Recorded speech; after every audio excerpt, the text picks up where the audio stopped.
Hier, j'étais en coaching avec mes clients et parfois, ça nous arrive de faire des sessions, questions-réponses et à d'autres moments, je vais, faire un «cours» entre guillemets sur un sujet. On a pu faire, des cours sur, la publicité en ligne, sur différentes choses et hier, j'ai pu faire un cours sur le closing. Alors le closing, c'est un sujet qui est très large. C'est le fait d'arriver à vendre, hein, avec, vos prospects, bon, je simplifie parce que j'ai fait plein de vidéos sur le closing pour essayer de vous expliquer la psychologie du closing et aujourd'hui, je vais vous parler de choses que j'ai finalement jamais partagées. C'est le cours que j'ai donné hier, aux personnes, présentes lors, de ce coaching que j'ai fait avec mes clients et j'avais fait plusieurs sessions déjà pour, parler de closing. On a parlé, de script, de structure, réponse à des questions, on a fait des objections et cetera. En fait, aujourd'hui, moi, j'aimerais vous partager dans cette vidéo la meilleure façon de closer, quelque chose, que très peu de gens pardon, vous apprendra, parce que c'est quelque chose de, entre guillemets, si évident que on ne vous le dira pas. C'est quelque chose de tellement logique qu'on ne vous le dira pas, que les gens n'y penseront pas. Et pourtant, tout le closing est là. Alors, beaucoup de gens pensent que être un bon closer, c'est savoir bien closer, c'est en l'occurrence savoir suivre un script, avoir de la répartie, répondre du tac au tac aux objections, etc. Donc, beaucoup de gens pensent que c'est ça le closing, que être un bon closer, c'est ça. Or, les meilleurs closers ne sont pas ceux qui font tout ça. C'est pas ceux qui suivent un script à la lettre, c'est pas ceux qui savent répondre exactement aux objections comme il faudrait, etc. Non, les meilleurs closers sont ceux qui arrivent à créer de la confiance. Pour qu'un prospect décide d'acheter chez vous et que vous êtes, mettons, en appel avec cette personne, elle doit avoir confiance en la personne qui est au téléphone avec elle. Sans cette confiance, ça ne fonctionne pas. C'est une sorte de sentiment de sécurité, une sorte de sentiment d'être au bon endroit avec la bonne personne, que aussi le premier contact est synonyme de ce qui va se passer derrière. C'est-à-dire que si j'ai confiance, que la personne m'inspire confiance, avec qui je suis en train de travailler, enfin avec qui je suis en train d'être dans l'appel, quand je vais travailler derrière avec soit cette même personne, soit d'autres personnes de l'équipe, eh bien, ça renforce cette confiance. Et en fait, je pense qu'aujourd'hui, dans le closing, dans toutes les vidéos que vous verrez, tout le monde vous parle de suivre un script, de faire ceci, de quoi répondre, etc. Personne ne vous dit comment faire en sorte d'être quelqu'un qui inspire confiance. Comment vous pouvez devenir une personne à qui on a envie de faire confiance, à qui on a envie de se confier, avec qui on a envie de discuter, à qui on a envie de partager des choses entre guillemets intimes. Une personne de confiance, tout simplement. Et la réalité, c'est que oui, pour vendre et faire du closing, il faut connaître les vraies raisons profondes des gens. Les gens ne veulent pas gagner plus d'argent, ils veulent être libres. Les gens ne veulent pas perdre du poids, ils veulent se sentir mieux dans leur peau, etc., etc.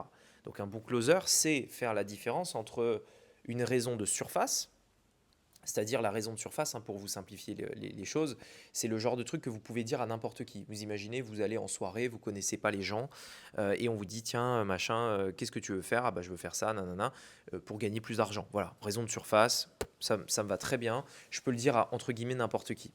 Une raison profonde, c'est le genre de raison que vous allez parfois dire uniquement à des personnes très proches, voire parfois que vous gardez uniquement pour vous. Il y a des choses que vous avez en vous que vous ne dites même pas à votre conjoint. C'est ça les raisons profondes. Et un closer, son but est de trouver ces vraies raisons parce que c'est ces raisons qui font passer à l'action les gens. C'est ces raisons qui leur donnent leur pourquoi et l'envie d'avancer. Et le truc, c'est que pour obtenir ces raisons, et ça c'est ce que les gens oublient de manière générale, ils pensent que simplement en posant une question, ils l'auront. Non, ça se mérite. Pour obtenir la réponse à ces questions, vous devez créer de la confiance. Vous devez faire en sorte que les gens en face vous fassent confiance. Donc la question, c'est comment on fait? Alors, comment on fait? Vous devez être une personne qu'on aime. Vous devez être une personne qu'on apprécie. Vous devez être une personne, vous imaginez, sympathique, à qui on a envie de partager des choses et de passer un moment. agréable. Vous devez être cette personne-là. Donc, je vais vous partager dans cette vidéo 5 ou 6, je ne sais plus, je n'ai pas la quantité exacte, 5 ou 6 choses que vous avez peut-être probablement jamais entendues, que vous devez faire dans vos appels de closing pour être cette personne à qui on a envie de se confier. Parce que si vous faites ça, si vous êtes cette personne-là, la réalité, c'est que vous n'aurez pas besoin de script. Vous n'aurez pas besoin de vous batailler pour répondre à des objections. Si je vous fais confiance, entre guillemets une confiance aveugle, j'exagère bien sûr, mais si je vous fais confiance, je vous achète vous. J'achète pas, entre guillemets, ce que vous vendez. J'achète la confiance que j'ai en vous. Donc, c'est ça qu'on veut faire. C'est ça qu'on veut créer. Je vais vous donner donc quelques outils. Chaque outil, même s'il paraît simple, ils sont redoutablement efficaces et je peux être certain que 90% d'entre vous, vous ne le faites pas. Donc, juste faites ça. Arrêtez de ne pas le faire. Simplement, arrêtez de ne pas le faire. Et vous améliorez énormément la relation que vous aurez dans vos appels. Et vous allez voir qu'en améliorant cette relation et créer ce climat de confiance, non seulement vous allez prendre du plaisir à être au téléphone avec les gens parce que vous allez passer des vrais moments sympas, vous allez discuter, échanger, partager, ça va être sympa en réalité. Et vous allez plus closer, plus facilement, plus fluide, sans effort. Alors, la première chose, l'auto-persuasion. L'auto-persuasion, tout le monde n'a peut-être jamais vraiment entendu ça.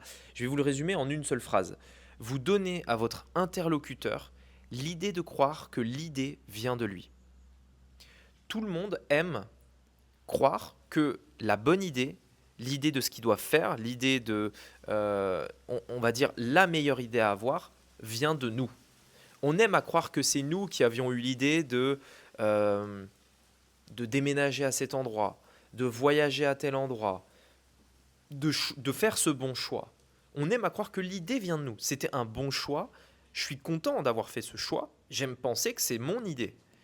Donc, l'auto-persuasion, ça va servir grosso modo à deux choses. Premièrement, la personne, elle aime savoir que l'idée vient d'elle. C'est un fait. Deuxièmement, vous ne pouvez pas convaincre quelqu'un de quoi que ce soit. Et ça, vous devez le comprendre. Vous ne pourrez pas convaincre quelqu'un, c'est impossible. En revanche, ce que vous pouvez faire, c'est faire en sorte qu'une personne se convainc elle-même, c'est-à-dire qu'elle s'auto-persuade. L'idée vient d'elle. Donc, une façon très simple de faire ça, c'est arrêter d'imposer votre vision et poser des questions à la personne qui est en face de vous pour qu'elle réfléchisse par elle-même à des questions peut-être auxquelles elle n'avait jamais réfléchi. Et en répondant à ces questions, elle se dit oui, c'est vrai, t'as raison, je pense que si, je pense que ça.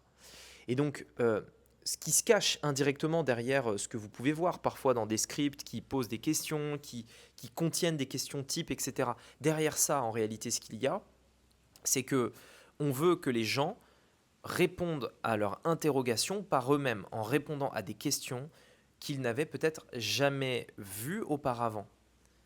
On veut qu'ils s'auto-persuadent, on veut qu'ils pensent que l'idée vient d'eux. Parce que la réalité, c'est que vous ne pouvez convaincre personne. Et la réalité, c'est que vous ne pouvez pas, vous ne devez jamais parler à la place de votre prospect. N'essayez pas d'anticiper, n'essayez pas d'interpréter. Faites-lui dire les choses. Posez-lui des questions. Faites-lui dire l'information qui vous manque. Et vous allez voir que les gens vont s'auto-persuader. Par exemple, si je vous dis, quelle est la raison pour laquelle tu as développé ton business tu veux développer un business en ligne? Peut-être que vous allez me dire, pour devenir plus libre, etc. Ok. Pour quelle raison tu souhaites devenir plus libre? Parce que si, parce que ça, etc. Et la réponse à cette question, ça va être finalement peut-être une réponse profonde qui vous motive à vous lancer, mais en fait, c'est pas moi qui vous ai dit « je pense que tu veux te lancer dans le business en ligne parce que tu veux devenir libre ». L'idée viendrait de moi. Non, je vous pose des questions et l'idée vient donc de vous. Un autre point. Alors ça, c'est un truc vieux comme le monde, mais ça fonctionne. C'est le fait de créer des affirmations. Des affirmations, en fait, c'est cette idée de se dire que si j'obtiens plusieurs oui, je réduis les chances d'obtenir un non à la fin. Donc l'idée, c'est d'obtenir plein de petits oui tout au long de l'appel. Plein de petits oui. Alors, il y a un truc qui est très connu, peut-être que vous avez déjà entendu parler, c'est que si vous voulez demander de l'argent à quelqu'un dans la rue, mettons, je sais pas, vous voulez demander 2 euros parce que vous avez besoin de 2 euros pour un ticket de métro. Euh, Vous voulez demander 2 euros à quelqu'un dans la rue. Le problème, c'est que si vous allez le voir direct et que vous lui dites salut, est-ce que tu n'as pas 2 euros, il y a de fortes chances, très fortes chances que vous dites, enfin que vous preniez des bâches. C'est normal. Moi-même, perso, quelqu'un il vient, salut, t'as pas de balles, je vais pas lui donner. Donc, il y a un truc qui est très connu, qui a été utilisé par plein de gens par rapport à ça, donc des techniques de vente, des choses comme ça. Et c'est utilisé aussi beaucoup dans la drague. Vous savez, dans la drague de rue, il y a eu une époque, il y a à peu près une dizaine d'années, 2006 à peu près. Non, pardon, c'est il y a, ouais, même plus, c'était il y a 20 ans. 2005, 2006, autour de ça, on voyait pas mal de youtubeurs de séduction qui allaient dans la rue, vous savez, pour draguer des femmes, etc. Dans les rues, ils utilisaient ces genres de techniques parce que c'est lié, hein, c'est la même chose. La drague, le closing, tout ça, c'est pareil. Et en fait, l'idée est la suivante, c'est au lieu de demander tout de suite de l'argent, demander quelque chose à laquelle on ne peut que dire oui avant de poser la vraie question, qui sera donc plus difficile de dire non. Donc l'idée est de dire, salut, est-ce que tu peux me donner l'heure? Ah bah oui, bien sûr, je vais te donner l'heure, il est telle heure. Ok, merci beaucoup. Juste une chose, j'aurais besoin de 2 euros pour prendre le métro, est-ce que c'est possible de me les donner? Oui, allez, pas de problème. Pourquoi le deuxième oui, il est beaucoup plus facile dans ce cas-là? Parce que j'en ai déjà obtenu un juste avant. Je demande l'heure, la personne ne va pas me dire non. C'est possible, hein. Il est quelle heure? Ah désolé, j'ai pas le temps, bonne journée. C'est possible. Mais si la personne me dit oui, derrière, c'est beaucoup plus facile d'obtenir un oui pour ce que je veux. Si, je ne sais pas, vous voulez aborder une femme, ça va être beaucoup plus facile d'abord de poser des petites questions comme ça. Bonjour, bonjour, est-ce que je peux te demander l'heure s'il te plaît? Ah bah ouais, il est 15 heures, etc. Ok, écoute, je t'avoue qu'en fait, je suis venu vers toi parce que je te trouvais mignonne, etc. Est-ce que je peux avoir ton numéro? J'en sais rien. Vous voyez ce que je veux dire? Je ne suis pas le coach séduction, hein. Mais c'est un principe universel. En obtenant des oui, plusieurs oui, c'est plus facile, enfin c'est plus difficile à l'inverse d'obtenir un non. Et donc plus facile d'obtenir un oui dans la continuité. Donc créer des affirmations dans un appel, c'est important. Faites souvent ça. Faites souvent dire oui à votre prospect en posant des questions évidentes. Du genre, on est d'accord qu'aujourd'hui ta situation actuelle, elle ne te convient pas. Oui, je suis d'accord. On est d'accord qu'aujourd'hui, tu as envie d'avancer, tu as envie de changer. Bah oui, j'ai envie de changer. Ok, etc., etc. Et vous allez faire ça tout au long de l'appel. Ce qui fait que si la personne vous dit bah oui, je veux changer, oui, ma situation ne me convient pas, oui, oui, oui, oui, oui, quand à la fin vous allez dire ok, mon prix est de temps, est-ce que tu veux rejoindre? Oui. C'est hyper important. En fait, ça renforce cette confiance, encore une fois. C'est pas tout, c'est pas un tout. Tout ça, toutes les choses que je vais vous dire doivent toutes être faites, mais tout être faites, pardon, mais c'est essentiel parce que ça renforce la confiance, ça renforce ce sentiment de sécurité que le prospect peut ressentir quand il sera au téléphone avec vous. Troisième élément, souriez. Le sourire s'entend au téléphone. Le sourire s'entend dans un audio, dans un podcast, etc. Quand vous souriez, vous êtes quelqu'un de sympathique. Moi, j'ai déjà fait des appels avec des closers. Putain, les mecs, ils faisaient la gueule. Ça donne même pas envie d'acheter. Tu veux que je te fasse confiance. Tu veux que j'achète chez toi. Et quand on fait un appel ensemble, tu fais la gueule. Ça me donne en aucun cas envie de travailler avec toi. Hmm. C'est tout bête. Et je vous demande pas, attention, d'avoir un rire déplacé ou un truc, vous savez, un peu bizarre, malaisant, vous faites des blagues un peu nulles. Non, on ne parle pas de rigoler. On parle de sourire et d'être sympathique. Encore une fois, c'est comme de la drague. Ayez un petit sourire sympa. Vous êtes quelqu'un de sympa, de bonne humeur, qui rayonne. Vous n'êtes pas quelqu'un qui pue le seum, entre guillemets, qui donne pas envie, à qui donne pas envie de travailler. Moi, de manière générale, j'essaye toujours. En vidéo, c'est plus difficile parce que je suis très concentré. Donc, j'essaye de sourire un petit peu en vidéo. mais je suis très, très, très concentré. Et donc, je suis tellement concentré que voilà, je vous partage mes idées et c'est vrai que je pourrais sourire un peu plus en vidéo, c'est vrai. Vous voyez, si vous m'écoutez en podcast audio, vous avez probablement entendu à l'instant que j'étais en train de sourire. Ça s'entend dans la voix. Ça veut dire que vous devez sourire même quand vous êtes au téléphone. Parce qu'on parle du sourire en visio, quand vous faites des visios pour vendre, mais c'est vrai également si vous êtes au téléphone, hein, c'est-à-dire vous appelez comme ça. L'idée est de sourire. En fait, regardez, la différence entre bonjour, c'est Rémi, comment vous allez, en quoi je peux vous aider, et bonjour, c'est Rémi, j'espère que vous allez bien, en quoi je peux vous aider.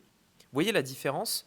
C'est que dans une première version, j'ai l'air de me tirer une balle, et dans la deuxième, j'ai l'air impliqué dedans, etc. Et en fait, l'idée, c'est que c'est à vous de créer l'énergie dans l'appel. C'est pas au prospect d'amener l'énergie, c'est à vous de la créer, cette énergie. Donc, vous devez être au top, vous devez être stable, vous devez être de bonne humeur, etc. Et une autre image que je peux vous donner pour vous dire à quel point c'est important, regardez à quel point le serveur dans un restaurant, c'est important pour l'expérience client. Entre un serveur qui fait la gueule et un serveur qui est content, qui rigole, qui s'intéresse à vous, qui a un sourire, etc., qui est de bonne humeur en fait. Ça change toute l'expérience. Parce que le serveur qui est de bonne humeur et qui est jovial, on va beaucoup plus accepter à la fois ses erreurs, on va beaucoup plus accepter qu'il s'est trompé dans un plat, on va accepter tout un tas de choses parce qu'il est tellement cool qu'en fait, c'est pas grave. C'est pas grave. T'es cool. T'es cool, t'es sympa. Tu souris. T'es de bonne humeur. Tu me transmets ta bonne humeur. Tu peux faire des erreurs, ça me dérange pas. Par contre, le gars qui tire la gueule, machin, etc., la moindre erreur, vous allez la relever et vous allez dire que c'est inacceptable. Donc, en fait, vous voyez, c'est lié parce que, indirectement, si vous êtes de base quelqu'un de sympathique, vous, même si vous n'êtes pas le meilleur des closers, vous ferez beaucoup mieux que quelqu'un qui suit son script. Beaucoup mieux. Parce que vous suscitez la sympathie. Et que c'est un point absolument essentiel. Ensuite, l'écoute attentive.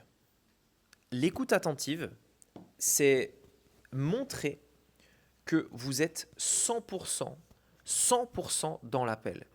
C'est réellement s'intéresser à ce que dit la personne. Comment on montre qu'on est à l'écoute d'une personne? Alors, je vais là aussi vous faire des parallèles avec ce que vous connaissez dans la vie, mais comme j'en ai parlé, c'est tout frais dans ma tête, on en a parlé avec mes clients, comme je disais hier, j'ai pu leur poser leurs questions et à chaque fois ils me disaient bah oui, c'est vrai, ça nous est déjà arrivé, etc. Euh, c'est des trucs en fait qui sont logiques encore une fois. Vous savez quand quelqu'un vous écoute pas. Vous savez quand vous parlez à quelqu'un et qu'il en a rien à faire de ce que vous dites. Imaginez si vous avez déjà été, vous savez, dans une soirée avec des amis, avec des personnes que vous connaissez pas, un meeting d'entreprise, un meeting, un séminaire business, un salon, etc. Bref, vous parlez à quelqu'un et vous voyez qu'en fait la personne, elle en a rien à foutre de ce que vous dites. On le voit parce qu'elle ne nous regarde pas vraiment dans les yeux. Elle nous fait des trucs du genre ok, mais elle rebondit pas vraiment sur ce qu'on dit. Elle pose pas de questions. Elle rebondit pas. Elle s'intéresse pas. Elle creuse pas. Elle donne pas son avis. Elle veut plutôt mettre court à la conversation. C'est ça quand une personne ne s'intéresse pas. Une vraie personne qui s'intéresse, une vraie personne qui est à l'écoute, elle vous écoute, elle est plongée dans vos pensées. Elle vous regarde dans les yeux, droit dans les yeux. Elle vous demande des précisions, elle s'intéresse, elle pose des questions, elle veut comprendre, elle veut savoir, elle veut avoir le détail, ce qui n'est pas le cas d'une personne qui s'en fout. Et je pense qu'on a tous connu, vous savez, des gens avec qui on discute et en fait on se rend bien compte qu'ils n'écoutent pas, on se rend bien compte que tout ce qu'ils attendent c'est de balancer, enfin que ce soit leur tour de parler pour dire les choses que eux ils ont à dire mais en s'en foutant complètement de ce que vous avez dit, c'est-à-dire qu'ils ne rebondissent pas sur ce que vous dites, ils vont simplement aller en contradiction ou simplement partager leur point de vue à leur tour. Et bien en fait, c'est détestable, les gens comme ça. On n'a pas envie de les revoir. Les gens qu'on a envie de voir, c'est les gens qui nous écoutent. Parce que vous savez, euh, en fait, quand vous quittez une conversation et que vous avez l'impression qu'une personne a été intéressante, Bien souvent, c'est pas la personne, c'est pas parce qu'elle a parlé plus que vous. Indirectement, on pourrait croire qu'une personne intéressante, c'est une personne qui sait beaucoup de choses, qui a beaucoup de savoir et qu'on va écouter pendant longtemps, ce qui est aussi vrai. Mais la réalité, c'est que quand vous quittez une soirée, un restaurant, etc., et que vous dites, putain, c'est bien passé quand même, ces gens-là, ils étaient cool, ces gens-là, ils étaient sympas, ces gens-là, ils étaient intéressants. Quand vous pensez à ça, je pense que ça vous est déjà arrivé, vous savez, le fameux retour dans la voiture, vous étiez quelque part chez des amis, dans un séminaire, dans une soirée, dans un restaurant, peu importe, et chacun, après cet événement, rentre chez soi dans la voiture. Et dans la voiture, c'est souvent, si vous êtes deux ou trois, le moment de débriefer de la soirée. Tout le monde fait ça. Et en fait, pareil, il y a toujours ce truc où des fois, bon, ça se passe bien, et vous dites, putain, quand même, c'était vraiment une bonne soirée. Tu vois, cette personne, elle est comme ci, cette personne, elle est comme ça, cette personne, elle me plaît parce que ci, parce que ça, etc. Et indirectement, il y a des fois l'inverse. Euh, Qu'est-ce qui fait que les personnes, parfois, paraissent très intéressantes et parfois moins? Ben, en fait, la seule chose, c'est quand vous avez eu la sensation d'être écouté. Parce que au fond, tout ce que tout le monde veut, c'est être important, c'est être écouté, c'est avoir de l'attention, un minimum. Et moi y compris, par exemple, je m'inclus dedans. Je veux dire, si demain je vais à une soirée et que j'ai envie de discuter avec quelqu'un et que tout le monde en a rien à foutre de ce que je dis, ça va pas me plaire. J'ai envie que les gens écoutent ce que j'ai à dire. Puis ensuite, moi, comprenant ça, je vais écouter ce que eux ils ont à dire parce que je comprends que c'est aussi très important pour eux que je les écoute. Et c'est que comme ça qu'on peut avoir une vraie discussion profonde, intéressante, où tout le monde se dit ouais, la personne en face est très intéressante. Et la réalité, c'est que, comme je vous disais tout à l'heure, les personnes les plus intéressantes ne sont pas celles qui parlent le plus, ce sont celles qui écoutent le plus, paradoxalement.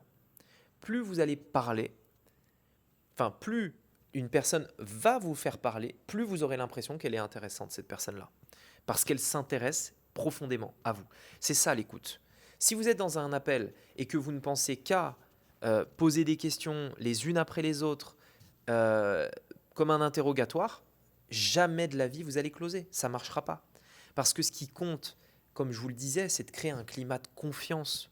C'est de montrer qu'on peut discuter avec vous, qu'on peut vous faire confiance, que vous comprenez le prospect.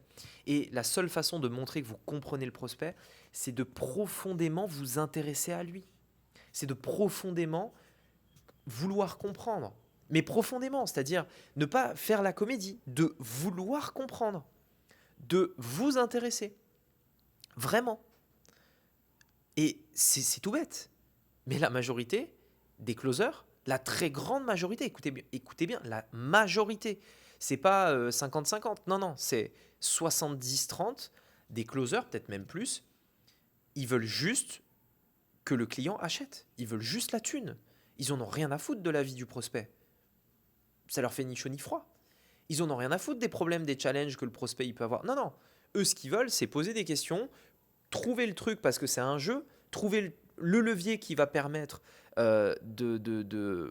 d'appuyer là où ça fait mal pour pouvoir vendre et obtenir leur putain de commission. C'est ça, la plupart des closers. Et le closing, pour moi, c'est pas ça. Le closing, c'est avoir une vraie discussion avec quelqu'un, vraiment s'intéresser à la personne, créer une connexion des deux côtés, c'est-à-dire que quand vous allez faire ça, vous aussi, vous allez choisir les bons clients. Vous allez voir ceux qui sont prêts à se dévoiler, etc. La personne va se sentir en sécurité, en confiance, etc. C'est ça qui va créer le fait que derrière, on est fait pour bosser ensemble.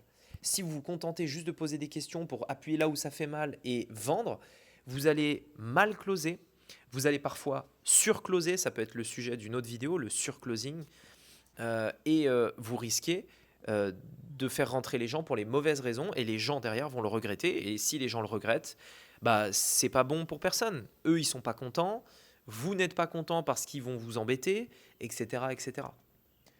Donc encore une fois, vous voyez que là, on ne parle pas de quelle question je dois dire, dans quel ordre. Non, soyez quelqu'un à qui on a envie de discuter.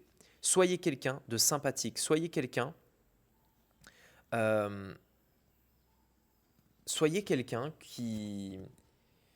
à qui on a envie de se confier. Deux dernières choses que je voulais vous partager. La première des deux, créer de la proximité. Alors la proximité, c'est relativement simple, vous allez très bien le comprendre. C'est le fait de trouver des points communs. Trouver des points communs, c'est un élément qui permet de créer instantanément un lien. Instantanément. Réfléchissez par exemple, c'est ce que je disais hier à mes clients, toutes vos, toutes vos amitiés aujourd'hui, vos amis, pas la famille, parce qu'on ne choisit pas sa famille, mais toutes vos amitiés, vos amis, aujourd'hui, ils ont probablement commencé, le point de départ d'une amitié, c'est un point commun. Toujours. Une amitié commence par un point commun. Que ce soit une passion, un sport par exemple, vous aviez une passion commune pour un sport. Pour une activité, un business par exemple, vous aviez un point commun, vous faisiez tous le même business. Un point commun sur des choses que vous aimez, la lecture, un jeu vidéo, un film, de la musique. Toutes les amitiés à la base, et après on se découvre, après on fait des choses et l'amitié va plus loin. Mais la base d'une amitié, c'est le point commun. Si de base, je n'ai aucun point commun avec la personne en face de moi, je ne serai jamais ami avec elle. Et généralement, ce qui fait qu'on trouve une personne aussi très intéressante, c'est quand elle nous ressemble. Quand on commence à discuter avec une personne et qu'on dit « Ah putain, tiens, moi j'aime beaucoup faire du vélo. Ah ouais, sérieux, moi aussi j'adore le vélo. Ah ouais, c'est vrai, t'aimes bien aussi. » Vous voyez, c'est ça qui crée le côté hyper intéressant. On parle d'une passion et d'un sujet commun, ensemble. Même si les deux parlent des mêmes choses et que les deux savent tout sur le sujet, on en parle ensemble, on se réunit en fait. Et ça, c'est hyper, hyper puissant, le truc le plus puissant. Et donc dans un appel, si vous voulez vraiment créer de la vraie sympathie, trouvez des points communs avec vos prospects. Je ne sais pas combien... aucun closer ne fait ça. Très peu de closers font ça. Très peu de closers arrivent et déjà comprennent que le point commun, c'est un point essentiel, mais très peu de closers arrivent à trouver un point commun dans un appel. En fait, je vous mets au défi. Réfléchissez à vos derniers appels. Parfois, ça peut arriver, bien sûr. Mais je peux vous assurer que vous avez toujours un point commun à trouver dans un appel. Toujours. Même plusieurs. Mais si vous avez déjà fait des appels, quelle est la dernière fois que vous avez trouvé un vrai point commun profond avec votre prospect? Vous devriez en avoir à chaque appel. Parce que c'est ça. Mettez-vous, rappelez-vous de vos meilleurs amis d'aujourd'hui, comment tout a commencé. Rappelez-vous-en. C'est ça que vous voulez faire dans un appel. Vous devez trouver un point commun. Et bien sûr, vous voulez être sincère. Ne trouvez pas un point commun bidon où le prospect va vous dire tiens, j'adore, je sais pas, la natation synchronisée. Et vous vous dites ah bah ouais, moi aussi j'adore la natation synchronisée, machin. Non, non. Voilà, vous êtes honnête. Soyez honnête. Trouver un vrai point commun. Un point commun, ça peut être sur tout et ça peut être sur des banalités, hein. Ça peut être sur le fait déjà qu'on partage parfois la même nationalité, parfois la même région, parfois on a grandi dans la même ville, on aime les mêmes vins, on a des enfants du même âge. Vous voyez ce que je veux dire? Ça peut être plein de choses. Ça peut être tout un tas de choses. Mais dans un certain sens, on découvre dans cet appel qu'on se ressemble, qu'on pense la même chose, qu'on est pareil. Et ça crée de la proximité. Et cette proximité crée de la confiance. Donc c'est hyper, hyper important. Hyper important tout ce que je vous ai dit là. Et enfin, la dernière chose, c'est ce que je vais appeler le positionnement. En gros, c'est la personne, en une phrase, c'est une phrase très connue que je vous ai, très connue sur ma chaîne puisque je vous l'ai répétée plein de fois. Mais cette phrase résume la posture que vous devez avoir dans l'appel. C'est-à-dire, vous devez être la représentation de cette personne-là. Donc je vais vous dire la phrase que je vous ai déjà dite plein de fois. Les gens feront n'importe quoi pour ceux qui encouragent leurs rêves, justifient leurs échecs, apaisent leurs peurs, confirment leurs suspicions et les aident à jeter des pierres sur les ennemis. Je répète, les gens feront n'importe quoi pour ceux qui encouragent leurs rêves, justifient leurs échecs, apaisent leurs peurs, confirment leurs suspicions et les aident à jeter des pierres sur leurs ennemis. Vous devez être l'interprétation de ça chez vos clients. En gros, ça veut dire quoi? Quand vous êtes dans un appel, dites-vous bien que les gens que vous avez en appel autour d'eux, ils n'ont pas de personnes qui leur ressemblent. Ils n'ont pas de personnes qui les encouragent. Ils n'ont pas de personnes qui les rassurent. Ils n'ont pas ces gens-là. Quand ils arrivent dans un appel avec vous, vous devez être cette personne. Vous devez être cette personne qui les encourage, qui croit en elles. Être cette personne qui leur montre que c'est possible, qu'ils peuvent le faire, qu'il y a un moyen d'y arriver. Vous devez être la représentation de la confiance qui leur manque en réalité. Vous devez avoir confiance en eux plus qu'ils n'ont confiance en eux-mêmes. Vous devez être la représentation de ça. Et si dans un appel, vous n'encouragez pas, vous ne confirmez pas, enfin vous ne rassurez pas, vous ne faites pas tout ça, vous êtes entre guillemets dans cet appel la personne qui leur donne de l'espoir finalement. Si vous n'êtes pas cette personne, ça brisera un truc. Si vous êtes simplement, vous savez, le robot qui suit son script, etc., ça ne fonctionne pas. Non, vous devez être cette personne, vous devez être cette personne qu'ils ont besoin d'avoir dans leur vie. Au moment de cet appel, cette personne qui les encourage, cette personne qui les soutient, cette personne qui croit en leur projet,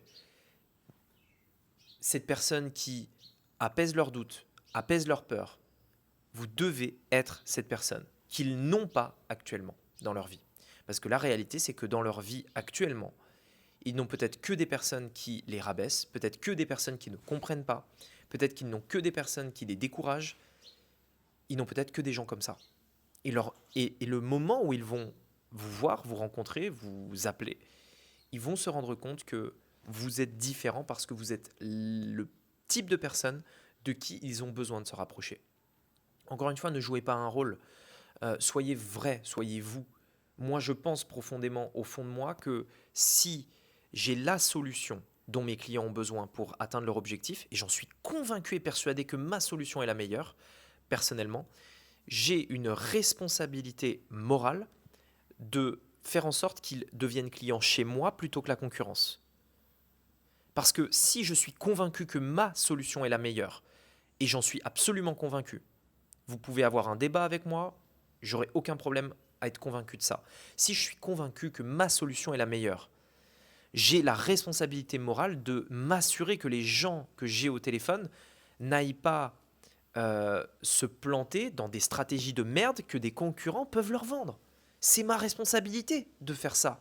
N'allez pas suivre ces stratégies de merde. Je sais que la mienne est meilleure. Je le sais. Donc n'allez pas ailleurs. Et donc, moi, je fais tout ça parce que profondément, au fond de moi, j'ai la sensation et l'envie et la certitude de bien faire. Profondément. Et mes clients, c'est ce que je leur enseigne, c'est ce que je leur dis de faire.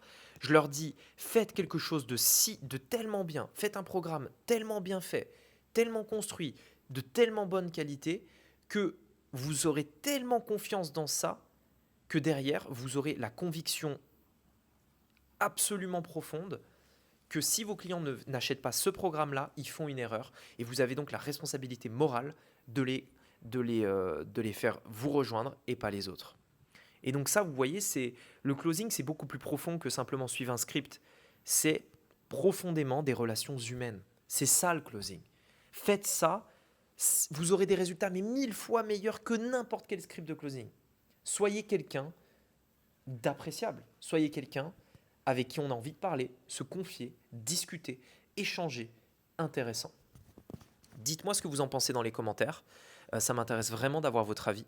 Et si vous aussi, vous avez envie qu'on vous accompagne sur votre business, dans votre closing, qu'on mette en place aussi ces valeurs dans votre activité, que vous avez envie de closer tout en étant dans cette dynamique-là, éthique, de simplicité, et que vous avez envie donc, de ça pour bien vivre de votre business, notre métier, mon métier, c'est de mettre en place tout le système qui vous permettra de le faire de A jusqu'à Z et vous enseigner tous les piliers de la création du business, du système, en passant par la création de votre propre offre, les vidéos d'une formation par exemple ou d'un service et le closing de vos clients de la façon dont je vous l'explique aujourd'hui. Si c'est ce que vous avez envie, vous avez tous les liens en description pour aller plus loin. Sur ce, je vous dis à très bientôt dans une prochaine vidéo. Posez-moi toutes vos questions de closing en commentaire. Ça sera très intéressant parce que je pourrai en faire d'autres vidéos sur cette chaîne. Allez, c'était Rémi, à bientôt. Ciao.